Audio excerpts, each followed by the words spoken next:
జగన్మోహన్ రెడ్డి. ఆఖరికి అంబేద్కర్ గారి విగ్రహంలో కూడా స్వార్థం చూపించినటువంటి వ్యక్తి జగన్మోహన్ రెడ్డి.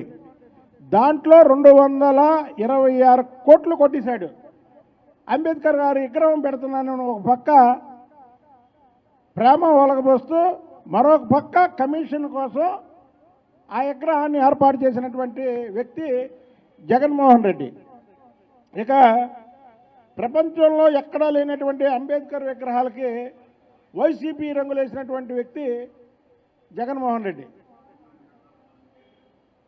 అంబేద్కర్ విగ్రహానికి ఎక్కడైనా సరే మనం ఒక యూనిఫామ్గా బ్లూ కలర్ వేస్తాం, కానీ వైసీపీ రంగులేసాడు ఈ జగన్మోహన్ రెడ్డి. ఇలా చెప్పుకుంటూ పోతే జగన్మోహన్ రెడ్డి అంబేద్కర్ గారిని అడుగడుగున అవమానించాడే తప్ప అంబేద్కర్ గారికి ఎక్కడా కూడా ఆయన స్థానాన్ని గౌరవించినటువంటి వ్యక్తి కాదు ఈ జగన్మోహన్ రెడ్డి.